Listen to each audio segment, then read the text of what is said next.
Bom dia, amada igreja, graça e paz da parte do Senhor Jesus, amém? Mais uma vez gostaria de agradecer, pastor Rimac, pastora Georgia, pela recepção maravilhosa que estamos tendo ali na casa deles. Fomos recebidos ontem com muito amor, carinho, e eu louvo a Deus pela vida de vocês. Vimos ontem o quanto a igreja realmente é abençoada, uma igreja linda, muito bem cuidada. Eu creio que ela é cuidada como uma casa que a gente cuida com muito amor, carinho. E eu fiquei feliz, muito feliz de poder estar aqui. Por acaso tem alguém aqui que esteve ontem e está aqui de novo? Tem alguém que esteve no culto de casais? Bastante gente. Para quem não esteve aqui ontem, eu estou acompanhado daquela moça ali, minha esposa, caminha comigo há muito tempo. Somos casados há 40 anos e já vamos fazer 47 de namoro. Ela caminha comigo há muito tempo. Sem ela ali, eu não estaria aqui para ministrar sobre família, sobre casamento. Eu louvo a Deus pela vida da minha amada, te amo. Abra a tua Bíblia no Evangelho segundo São Mateus, para a gente compartilhar um pouquinho da palavra de Deus hoje, já que hoje é escola bíblica. Vamos gastar a Bíblia hoje. Leia ela, mas não guarde, não feche. Nós vamos gastar a Bíblia hoje. Eu gostaria de utilizar uma porção do Sermão do Monte e fazer uma aplicação prática dos princípios que estão contidos nesse sermão, no contexto familiar. O pastor mencionava aqui que a gente falou sobre uma palavra prática para uso imediato. Esse é o nosso chamado, pastor, é extrair princípios da palavra de Deus para vivê-los na família. O nosso chamado é esse é o nosso desafio. Eu tenho convicção de que o Sermão do Monte, ele é tão complexo, ele é tão completo, ele é tão importante para o conjunto da Bíblia Sagrada que alguns teólogos chegam a afirmar que se nenhum outro texto bíblico fosse encontrado nos escritos, mas única e exclusivamente o Sermão do Monte fosse encontrado, nele nós teríamos toda a revelação necessária para vivermos uma vida digna na terra e ao final passarmos a eternidade com Cristo. Então o Sermão do Monte é muito completo. E é dele que eu vou extrair um pedaço para a gente trabalhar hoje. O tema que eu dei para a nossa reflexão de hoje é edificando a família que Deus projetou. Como edificar uma família segundo o projeto de Deus. Mateus 5, a partir do verso 17, na redação que eu tenho, é uma versão moderna, eu gosto muito de versões modernas para falar de relacionamento. Diz assim na versão que eu tenho aqui: não pensem que eu vim para acabar com a lei de Moisés ou com os ensinamentos dos profetas. Não vim para acabar com eles, mas para dar o seu sentido completo. Eu afirmo a vocês que isso é verdade. Enquanto o céu e a terra durarem, nada será tirado da lei, nem a menor letra, nem qualquer acento. E assim será, até o fim de todas as coisas. Portanto, qualquer um que desobedecer o menor mandamento e ensinar aos outros a fazerem o mesmo, será considerado menor no reino do céu. Por outro lado, quem obedecer à lei e ensinar os outros a fazerem o mesmo, será considerado grande no reino do céu. Verso 20: pois eu afirmo a vocês que só entrarão no reino do céu se forem mais fiéis em fazer a vontade de Deus do que os mestres da lei e os fariseus. Vocês ouviram o que foi dito aos seus antepassados: não mate, quem matar será julgado. Mas eu lhes digo que qualquer um que ficar com raiva do seu irmão será julgado. Quem disser ao seu irmão, você não vale nada, será julgado pelo tribunal. E quem chamar o seu irmão de idiota está em perigo de ir para o fogo do inferno. Portanto, se você estiver oferecendo no altar a sua oferta a Deus e lembrar que seu irmão tem alguma queixa contra você, deixe a sua oferta ali, na frente do altar, e vá logo fazer as pazes com o seu irmão.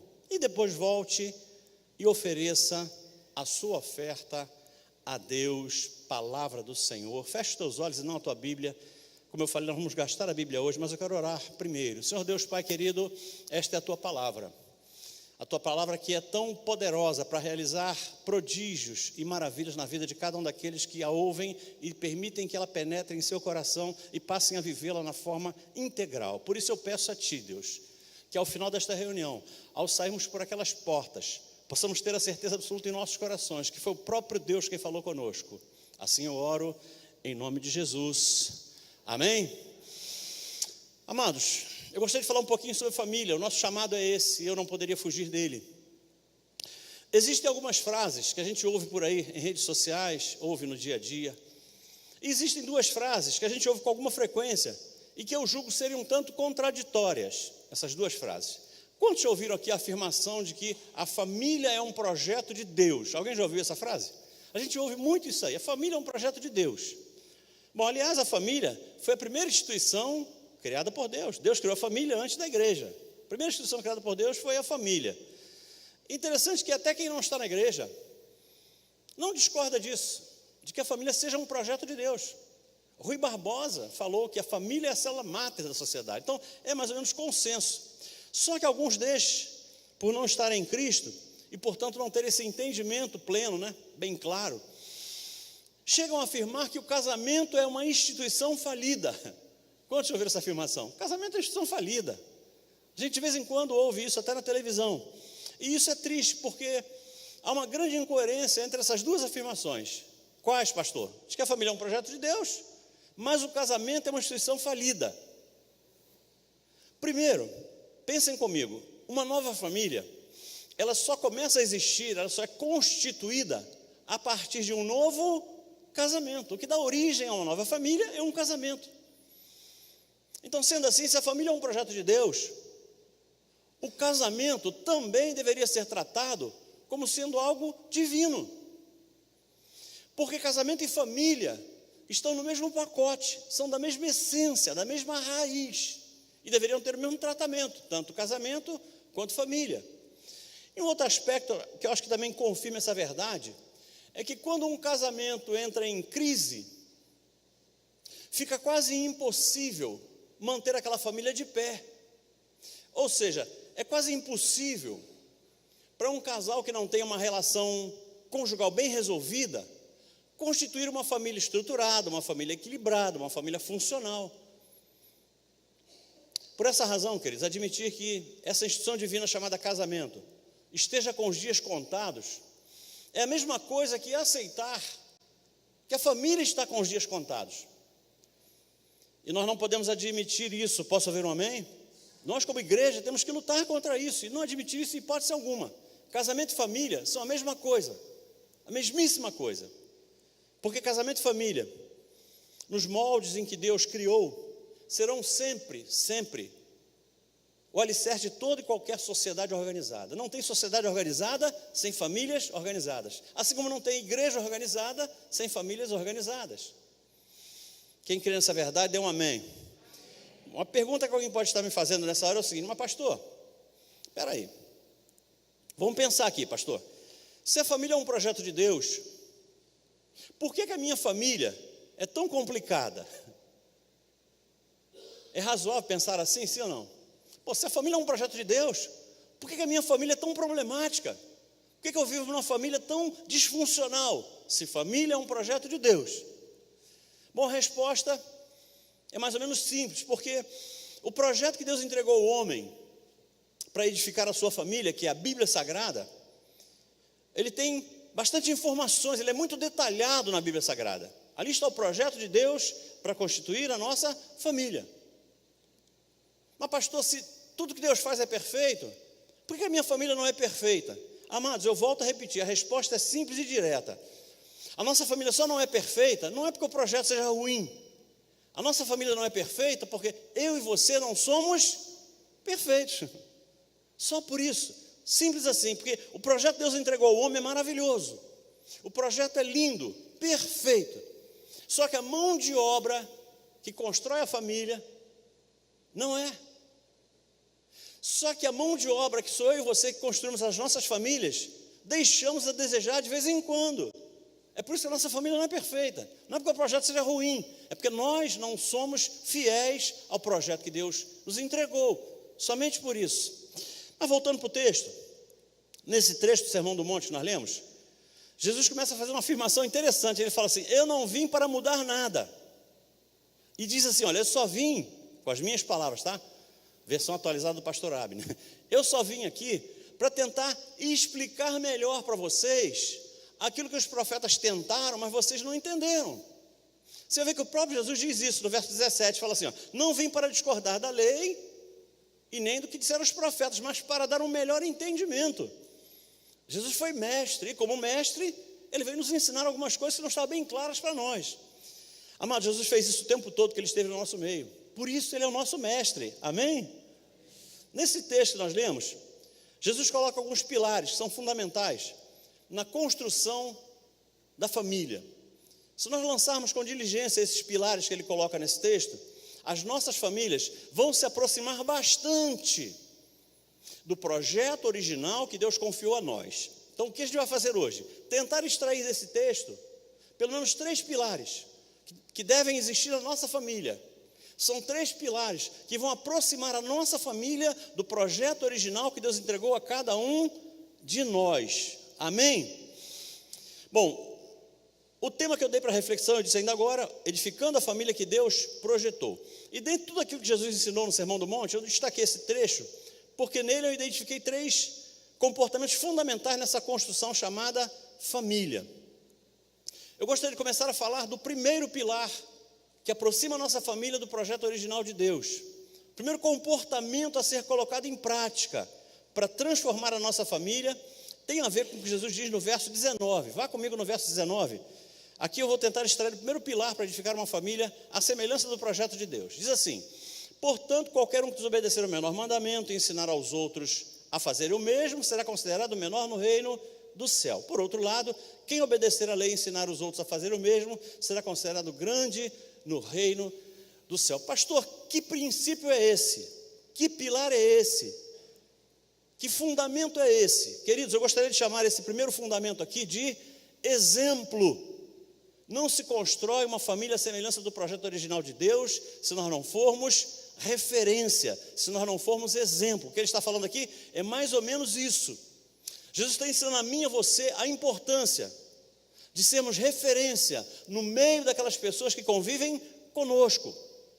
Se eu tivesse que usar as minhas palavras, eu diria que Jesus está ensinando sobre o poder que existe em cada um de nós em ensinarmos, em pregarmos com a nossa própria vida.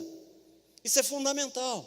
E para compreender fielmente isso que Jesus estava ensinando, eu chamo atenção para aquilo que ele diz no verso 19.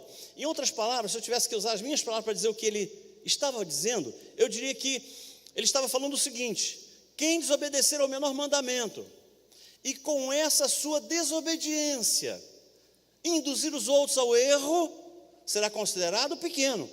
Mais ou menos isso que ele disse. E ele diz mais: quem obedecer à lei e com essa sua obediência motivar os outros a fazerem o mesmo, será considerado grande. Se você for ao texto, você vai entender que é exatamente isso que ele estava falando.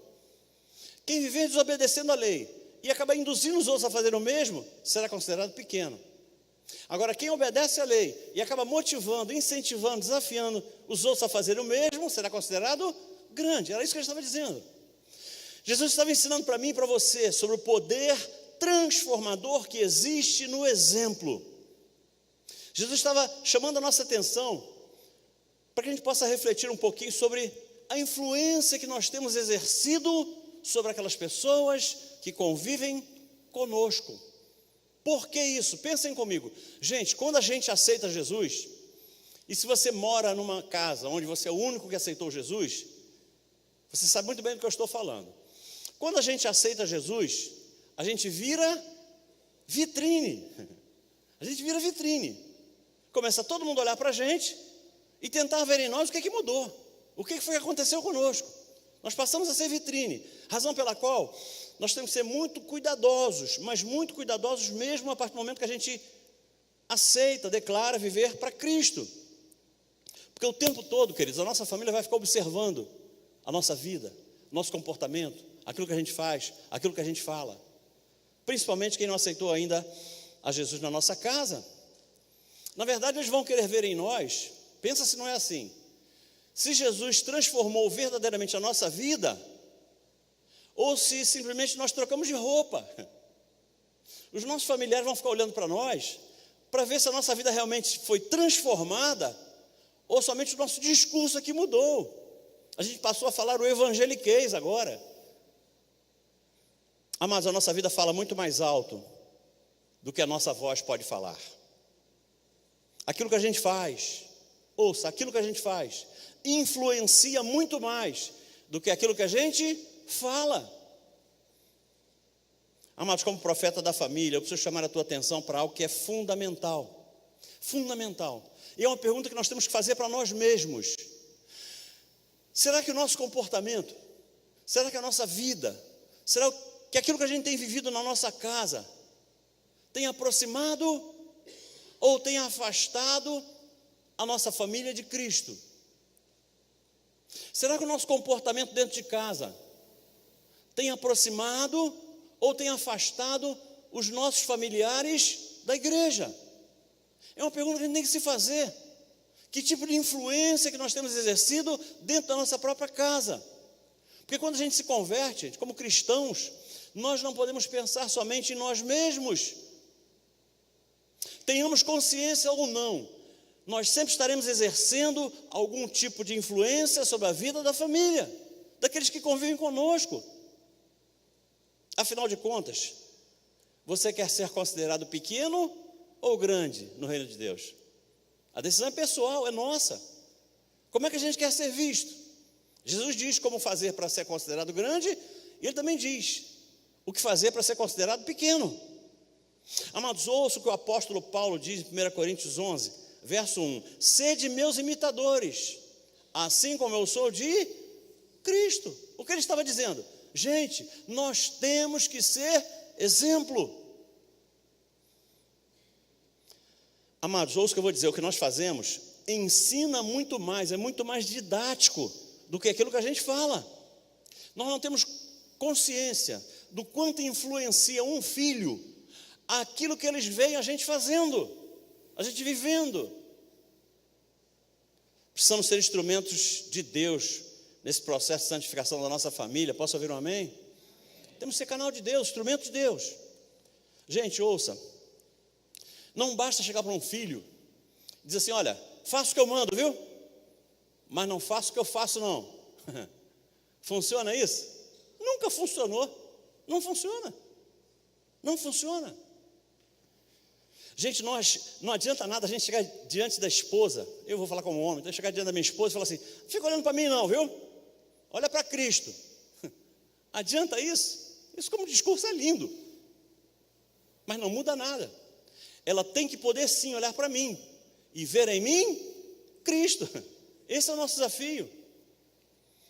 Não adianta nada, meu amado, você dizer para uma filha: olha, mentir é pecado, viu? Pode mentir não, que mentir é pecado. Se quando o telefone toca você não quer atender, você fala assim: ó, se for para mim, fala que eu não estou não. Pensa no que o texto fala. Se você com o seu comportamento estiver induzindo alguém ao erro, você vai ser considerado pequeno. Se eu digo para uma filha ou para um filho: não mente não, mas eu mando ele dizer que eu não estou, se eu estou induzindo alguém ao erro.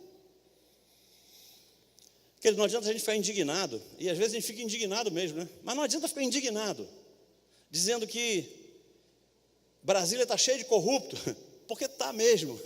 Mas não adianta a gente ficar indignado com isso, e falar assim: não, mas porque em Brasília está cheio de corrupto.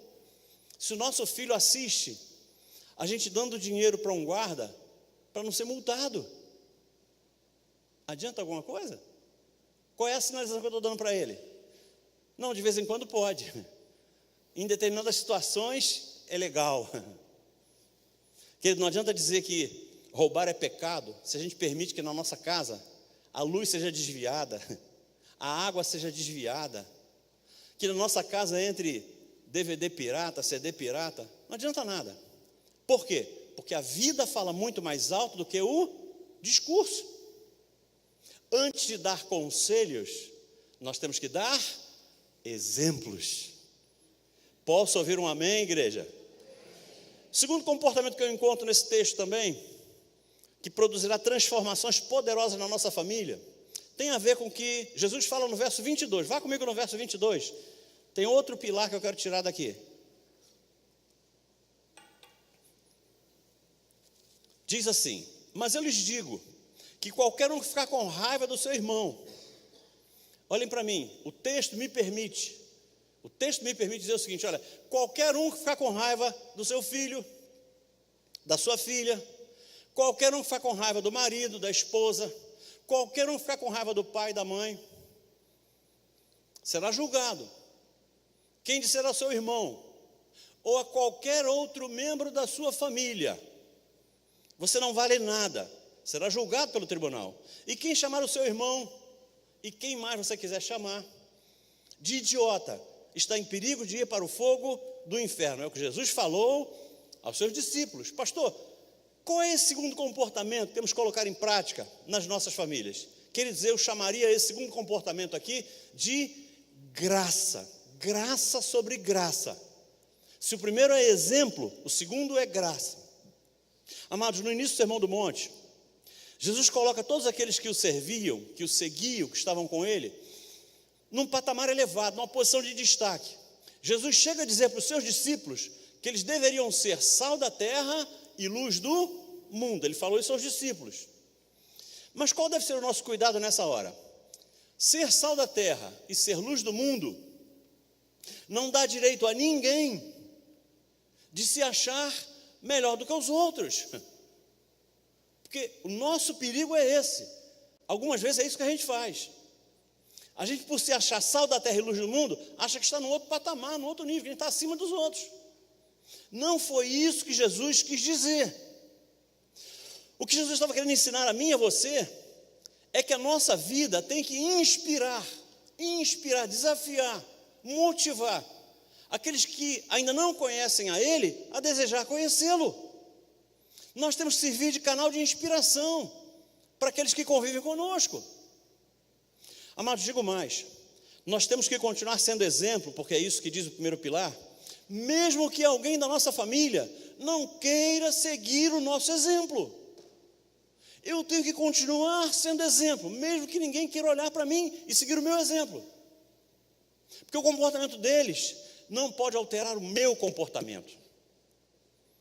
O fato de eles não quererem andar segundo o que a Bíblia ensina, não pode me desviar dos caminhos de Cristo. Eu tenho que continuar tentando ser exemplo. Mesmo que a nossa família deseje continuar vivendo de qualquer maneira, não queira Cristo. O que eu quero que você entenda é que é impossível agir assim se nós não tivermos dentro de nós uma porção generosa de graça, porque o que vai fazer com que a gente consiga fazer isso é a graça. Sem a graça de Deus a gente não consegue agir assim. A gente vê alguém agindo de forma que a gente não gosta, a gente fica indignado, a gente reclama, bota o dedo, aponta, critica, e assim a gente não ganha ninguém. Assim a gente não consegue absolutamente nada. Por isso, nessa hora é imprescindível que a gente haja com graça. Mesmo que a nossa família decida continuar vivendo de qualquer maneira, não cabe a nós julgá-los. Não somos nós quem vamos julgá-los. Cabe a nós, enquanto família, simplesmente amá-los do jeito que eles são. Esse é o nosso desafio enquanto família. Amar alguém da nossa família, mesmo que esteja andando de qualquer maneira, que andando de forma errada, nós temos que amá-los. Nós temos que ser, se quisermos ser imagem e semelhança de Cristo, nós temos que ser cheios da graça de Deus, cheios a ponto de transbordar para a vida da família. Quantos estão entendendo o que Deus está falando? Digam amém. Porque alguém pode pensar, pastor, peraí, pastor, o senhor fala isso porque o senhor não conhece o meu marido. Falar isso sem conhecer meu marido é mole. Eu quero ver se o senhor conhecesse meu marido. Pastor, ele não merece. Pastor, às vezes a minha filha me tira do sério. Queridos, deixa eu afirmar uma coisa, tem horas que só a graça mesmo. Tem horas sem graça, você não vai conseguir. Tem horas que é só a graça mesmo. E a melhor definição que eu encontro para graça é que graça é tratar o outro como o outro não merece. Graça é fazer pelo outro aquilo que o outro não fez por merecer, porque senão não é graça, é retribuição. Senão não é graça, é gratidão. Se o outro fez por merecer e eu faço também, eu estou sendo grato. Mas graça não é isso. Graça é fazer pelo esposo, pela esposa, pelo filho, aquilo que ele não fez nada para merecer. Na verdade, o que ele fez para merecer era outra coisa. Mas eu, por graça, vou fazer algo que Deus me manda fazer. Amém, igreja? Porque Jesus veio iniciar, amados, um novo tempo na vida da humanidade. Jesus veio instituir o tempo da graça. Essa foi a maior marca do ministério de Cristo, a graça. E se foi a maior marca do ministério dele, tem que ser também a maior marca, uma marca forte na vida de todos aqueles que se identificam como cristãos. Posso ouvir um amém de novo? Amados, ouçam o que eu vou afirmar, isso é importantíssimo. Nós não vamos ganhar a nossa família, eu sei que tem muita gente aqui querendo ganhar familiar para Cristo. Ouça, nós não vamos ganhar a nossa família somente tentando impor regras. Não vamos ganhar a nossa família tentando ditar normas. Não vamos ganhar a nossa família tentando submeter a nossa família às leis de Deus. Não é assim que funciona. Não é assim que funciona. Pensem comigo, os fariseus da época de Jesus tentaram fazer isso. Isso o quê, pastor? Viver pela lei. Só que eles não conseguiram, porque ninguém consegue viver pela lei. E o pior, sabe o que é? Se a gente quiser impor a lei a todo mundo, impor regras, ditar normas, nós corremos o risco de sermos vistos pelos nossos familiares como sendo chatos. Olha lá vem um santarrão lá. Ih, sai lá vem um santarrão, sai de perto. A gente espanta as pessoas. Espanta. Querido, eu só quero fazer uma ressalva. Eu não estou dizendo, ouça, eu não estou dizendo que nós não precisamos buscar santificação. Nós temos que buscar santificação, sim. É função nossa, é missão nossa. Mas o cuidado que nós temos que ter é que nós não podemos fazer isso e escorregar para a religiosidade, porque isso é um perigo e é real. Temos que ter muito cuidado, porque quem está tentando viver em santidade se confunde com aquela pessoa que é religiosa. Você quer ver? Pensa comigo. Um religioso ora como nós, sim ou não? Ora como nós. Ele jejua como nós? Da mesma forma. Ele lê a Bíblia como nós? Também lê. Ele vem aos cultos como nós? Também vem. Eles usam as mesmas roupas que nós? Usam. Eles falam como nós? Falam. Mas pastor, então qual é a diferença? A diferença é simples. O religioso olha para a vida das pessoas pelo olhar da lei. E além de olhar pelo olhar da lei, quem é religioso olha para a vida das pessoas e julga, emite juízo, condena. Esse é um comportamento típico do religioso. Mas quem está buscando santificação, ouça, quem está buscando a verdadeira santificação, baseia a sua vida no Evangelho de Cristo. E a grande diferença é que quem verdadeiramente está buscando santificação não fica regulando a vida de ninguém. Cuida da sua própria vida e busca ser inspiração para os outros, mas não fica apontando, julgando, condenando ninguém. Amados, uma esposa que já tem aprendido o que é graça, jamais dirá para o seu marido aquilo que está no verso 22 que a gente acabou de ler, quando Jesus fala assim: você não vale nada. Uma esposa nunca vai falar isso para o seu marido. Um marido já tem entendido o que é graça, jamais vai dizer para um filho ou para uma filha: você é um idiota. Queridos, viver no tempo da graça não é fácil. Viver no tempo da graça não é fácil. Veja o que Jesus diz nos versos 21 e 22 que nós lemos. Vamos voltar lá. Verso 21. Vocês ouviram o que foi dito aos seus antepassados? Não mate. Quem matar será julgado. Mas eu lhes digo que qualquer um, no tempo da graça, que ficar com raiva do seu irmão, já vai ser julgado. Olha aí o desafio para viver na graça. Na lei diz assim, olha, para ser julgado, tem que matar. Na graça não. Olhou, ficou com raiva, segundo Jesus, já vai ser julgado. A lei era muito mais fácil. Na lei dizia assim, olha, quem adulterar com alguma mulher, tiver uma relação sexual ilícita, vai ser condenado. Na graça, Deus falou assim, se você olhar com olhar de maldade, com segundas intenções, você já está condenado, você já adulterou. Por isso que viver na graça não é fácil. Nós temos que ter muito cuidado, muito cuidado. Mas tem um outro cuidado também que eu não posso deixar de dizer, porque alguém pode estar pensando assim, mas pastor, quer dizer que então na graça vale tudo? Na graça pode tudo. Nós temos que ter um cuidado. Exercer graça, ouça, exercer graça sobre a vida da família não significa ser conivente com o pecado. O pecado tem que ser condenado sempre.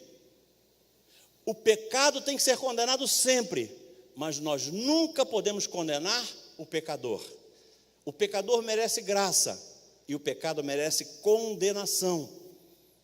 A única coisa que eu quero te dizer é que está provado, se a graça não inundar o nosso coração, a ponto da gente sentir prazer em buscar santificação, a graça inunda o nosso coração de tal forma que isso brota de dentro de nós, nós vamos buscar santificação em algo que vem de dentro. Se isso não acontecer, não vai ser a imposição da lei que vai fazer ninguém mudar de vida. Não é tentar impor comportamentos e normas a ninguém. Você não muda a vida de ninguém de fora para dentro. A gente muda de dentro para fora. Posso ouvir um amém? Queridos, ouça, quem convence o homem da justiça, do pecado e do juízo é a graça transbordada pelo Espírito Santo de Deus. Amado, Jesus quer moldar o nosso caráter. Ele quer moldar o nosso caráter, sim. Mas o que eu estou tentando explicar para você, o que eu estou tentando fazer com que você entenda,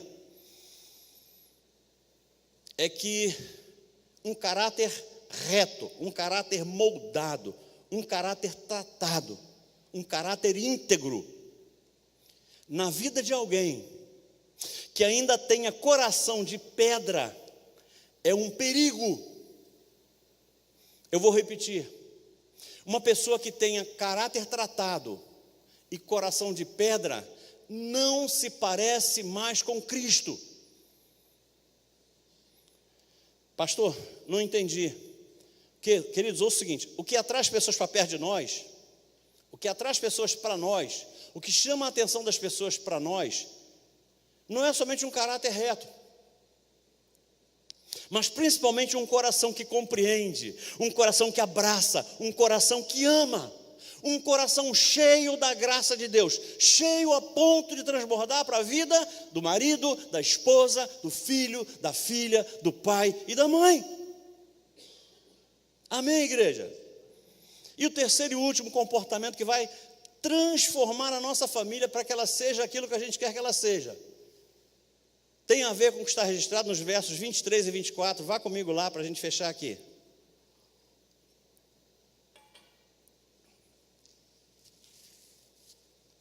Para transformar a nossa família, nós temos que ter consciência de que temos que ser exemplo.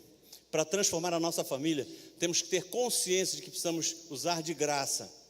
E aqui está o terceiro e último pilar, que transformará a nossa família naquilo que a gente quer que ela seja. Verso 23.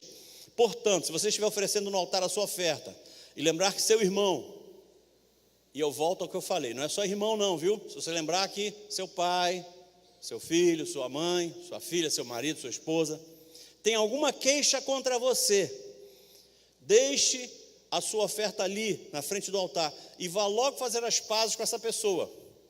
Depois volte e ofereça a sua oferta a Deus. Pastor, qual é esse último pilar que sustenta uma família aos moldes de Deus? Queridos, esse último comportamento se chama perdão. Perdão. E perdão é algo interessante. Se eu pedisse a alguém aqui para definir o que é perdão, eu ouviria dezenas de definições perfeitas. Porque a dificuldade não está em definir perdão.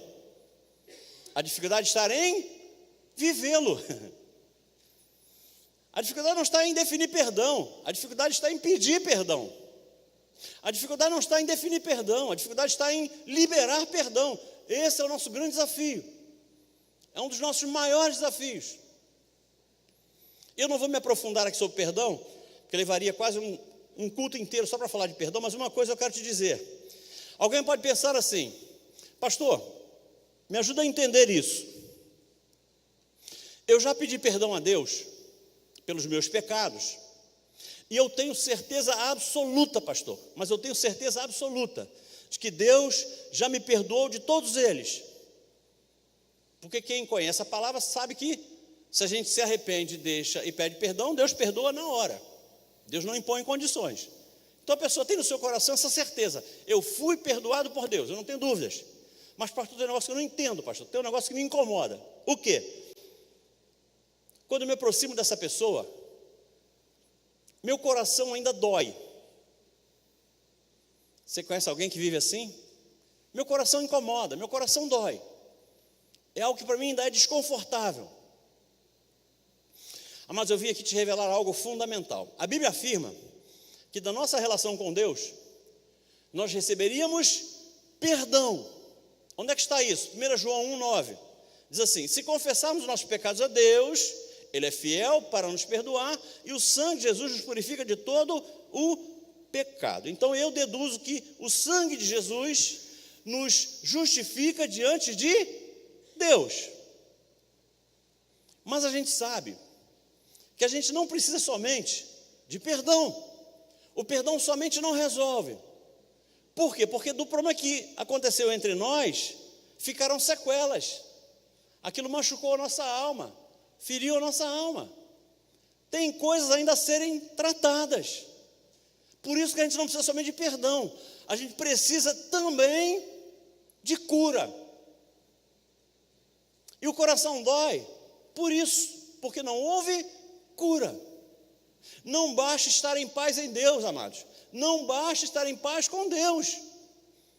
Temos que estar em paz também com a nossa família. De que adianta estar em paz com Deus e estar brigado com a família? Queridos, ouça, não é bastante para nós sermos amados por Deus. Ser amado por Deus é maravilhoso, mas Ele vai nos amar sempre. Nós temos a necessidade, isso é ser humano, é carne, nós somos gente. Nós temos alma, nós temos corpo. Nós não somos só espírito. Então nós temos a necessidade de sermos amados também pela nossa família. Há alguma incoerência nisso? Há absurdo nisso?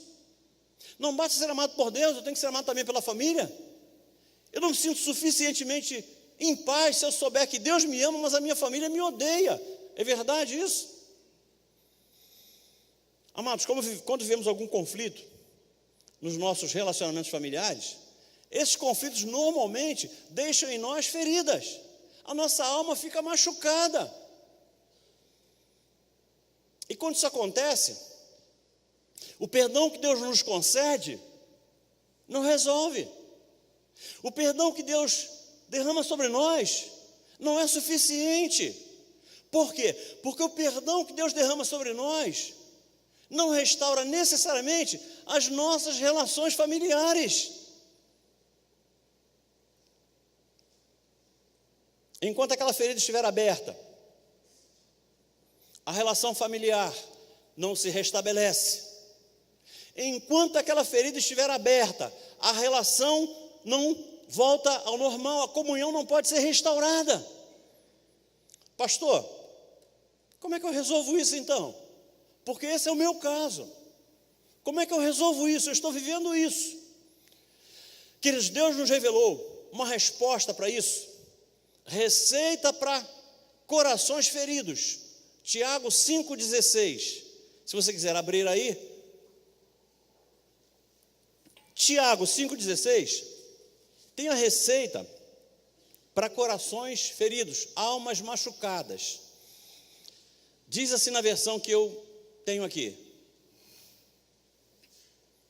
Diz assim: portanto, marque aí, depois você acha. Portanto, confessem os seus pecados uns aos outros e orem uns pelos outros, para serem curados, sarados. Eu não sei qual é a tua versão.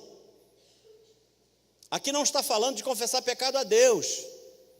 A gente confessa a Deus para ser perdoado, mas a gente confessa a quem a gente feriu para ser sarado, para ser curado. A dinâmica é exatamente essa. A gente pede perdão a Deus porque a gente de qualquer forma ofendeu a santidade de Deus. Então a gente pede perdão a Deus, mas a gente tem que ir a quem ofendeu, ou quem nos ofendeu, ou quem a gente ofendeu, para nós resolvermos a vida com ela, com ele, e porque isso traz cura. O perdão vem da relação com Deus, mas a cura só vem da relação com o próximo. Por isso que talvez você sinta o teu coração doer ainda, porque você começou o processo, mas você não finalizou o processo.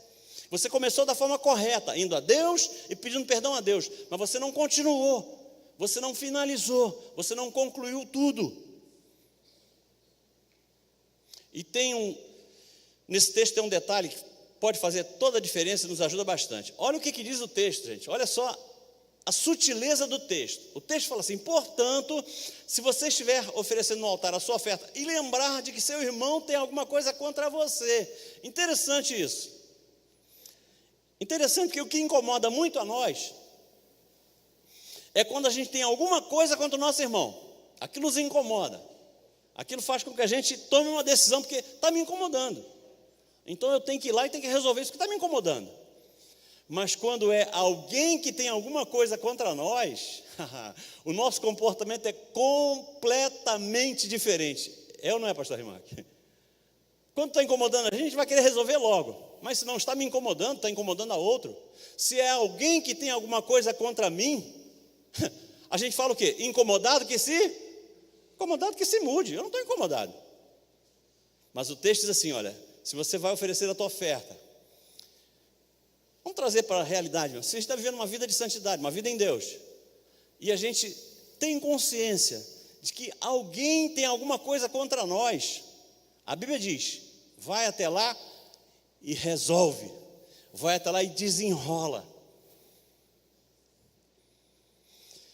Queridos, preste atenção ao que o verso diz. E você se lembrar de que o seu irmão tem alguma queixa contra você. Não é você que tem nada contra alguém da sua família, não. Mas se você lembrar, se vier ao teu coração esse sentimento de que alguém na tua casa tem alguma coisa contra você, queridos, a tendência nossa, quando a gente não é o incomodado, a tendência é que a gente vai empurrando com a barriga. Deixa para lá.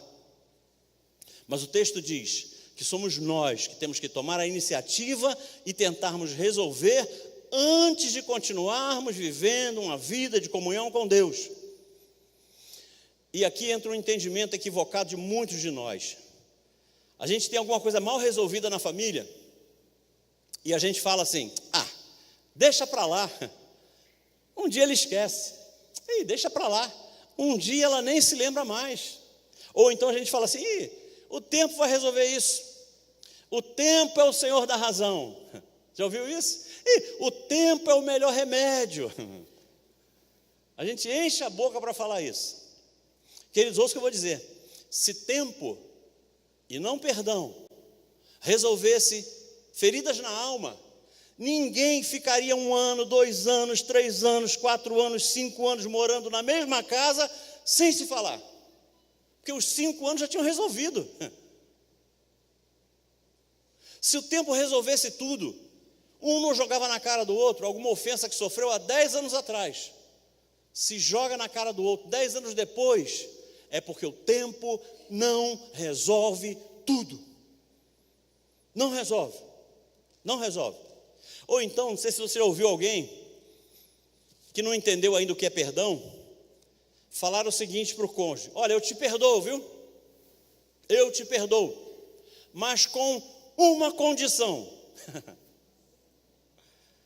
Eu já vi pior. O marido queria perdoar a mulher de adultério e falou assim: olha, eu te perdoo, viu? Mas com 3 condições. Não pode isso, não pode isso e não pode isso. Se você cumprir essas 3 condições, eu te perdoo. É sinal de que essa pessoa ainda não entendeu o que é perdão. Perdão é mandamento de Deus, é incondicional. Ou pior ainda, é quando a gente tenta resolver desse jeito e não dá certo, e a gente resolve dar uma de crente. E eu tenho muito medo disso. Quando a gente, para tentar fugir de alguns princípios, a gente se esconde atrás do Evangelho. É quando a gente fala assim, olha, sinceramente, pastor Rimar, que eu até sei que eu tenho que te perdoar, mas assim, eu não sinto de Deus ainda. Ah, meu Deus, quanta inocência. Eu não sei se é inocência ou é outra coisa. Não sinto de Deus ainda perdoar. Pensa comigo se não é isso, pastor Rimar. Eu não sinto de Deus perdoar. Bom, eu quero perdoar. Olha só, na minha cabeça, eu quero perdoar, mas eu não sinto de Deus ainda. Bom, quem não me fez sentir ainda, quem é? É Deus. Deus não me fez sentir ainda. Então o culpado é quem? O culpado é Deus. Porque a hora que Ele me fizer sentir, eu vou perdoar, mas não me fez sentir ainda. Não me fez sentir, não vou perdoar. Eu tento transferir a responsabilidade para Deus, quando na realidade a responsabilidade por perdoar é minha. Eu tenho que assumir o mandamento. Ou então eu falo pior ainda, dando uma de crente, eu falo pior ainda, sabe o que eu falo? Eu quero te perdoar, pastor Rimar, que olha, mas Deus vai ter que trabalhar muito no meu coração. Deus vai ter que trabalhar muito no meu coração para eu perdoar. Eu quero perdoar, mas quem vai ter que trabalhar muito? É Deus. Deus não trabalhou ainda, a culpa é quem? A culpa é de quem? É de Deus, hein? Quando Ele trabalhar no meu coração, eu perdoo. Enquanto Ele não trabalhar, Ele que vai trabalhar. Parece que a gente está tentando transferir a culpa para Deus. Sabe como é que Deus ouve essas explicações que a gente dá? Deus lá do céu fica ouvindo assim, olha, eu não quero perdoar. Ele só ouve isso. Eu não quero. Querido, eu não devo perdoar porque eu estou sentindo nada. O sentimento vem a reboque.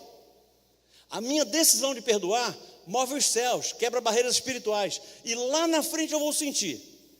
Mas eu não devo perdoar porque eu estou sentindo nada. Eu devo perdoar porque é mandamento de Deus, só por isso. E deixa eu deixar uma dica final de quem foi chamado para ministrar sobre relacionamentos. E eu quero fazer algumas perguntas para a gente fechar aqui. Olhem para mim. Vamos pensar assim.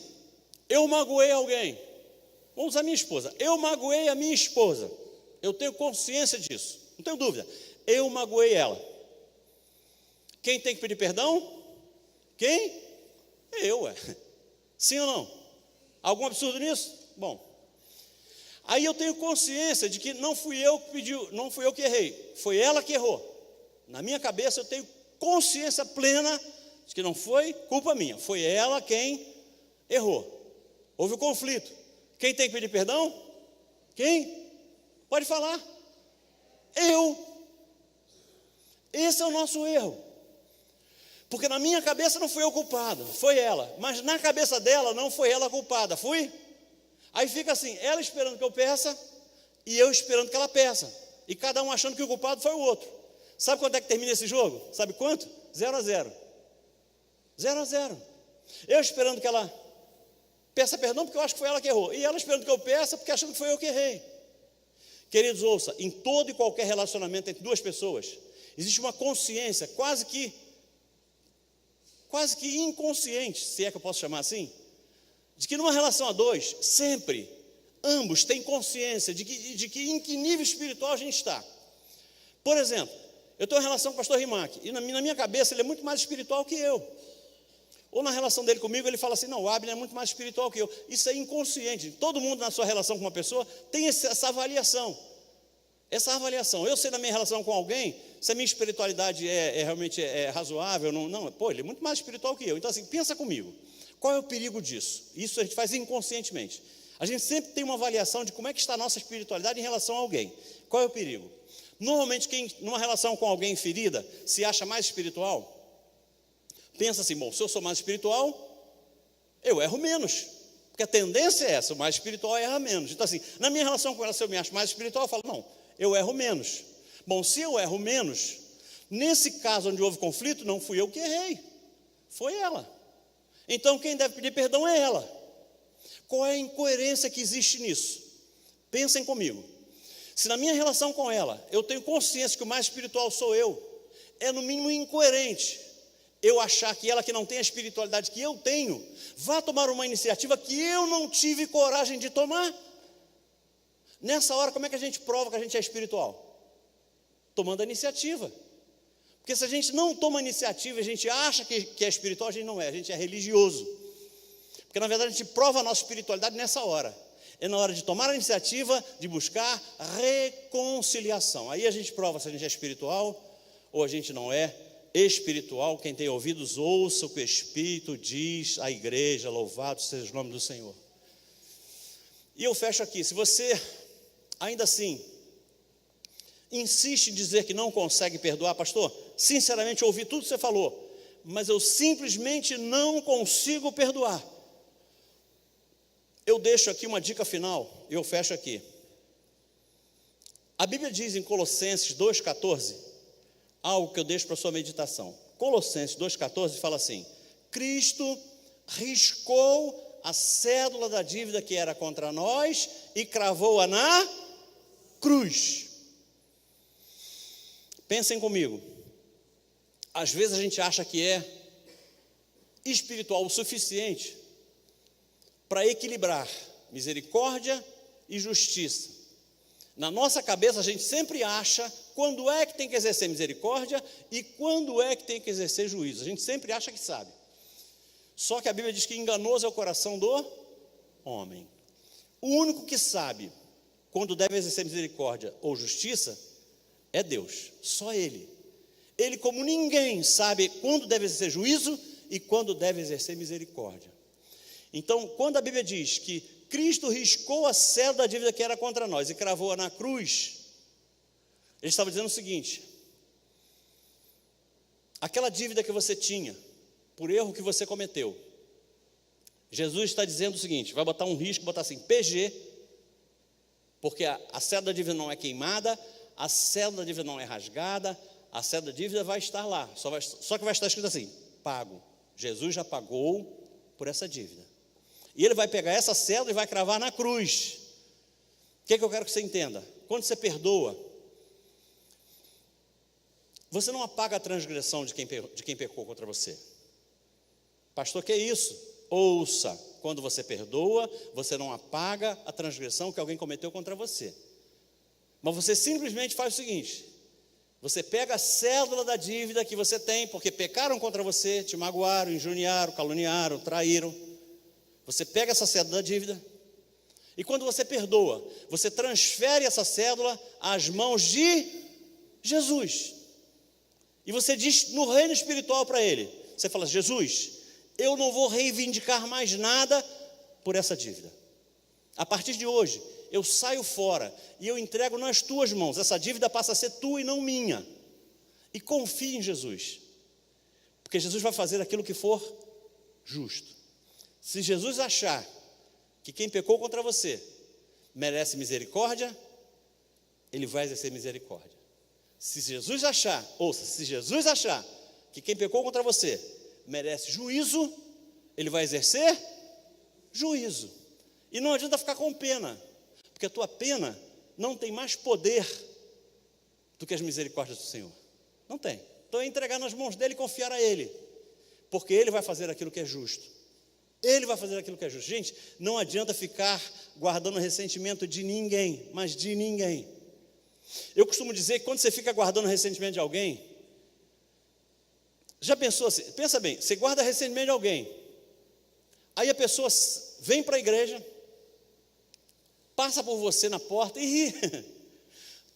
Teu sangue quase ferve. Teu sangue quase ferve. Mas a pessoa passa e não é nem aí com ela. Porque quem está guardando ressentimento é quem? É você, não é ela. Então, guardar ressentimento de alguém, eu costumo fazer uma comparação, e você grava isso e não esquece nunca mais. É como você ir num grande braseiro, aquele braseiro enorme, e você pegar a maior brasa que você encontra no braseiro, aquele toco de brasa, você pega e vai em cima da pessoa contra quem você guarda ressentimento para acertar nela. Esse toco de brasa pode até acertar a pessoa contra quem você guarda ressentimentos, mas o dano que essa brasa vai fazer à pessoa é infinitamente menor do que o dano que essa brasa já causou na tua mão. Vamos ficar em pé.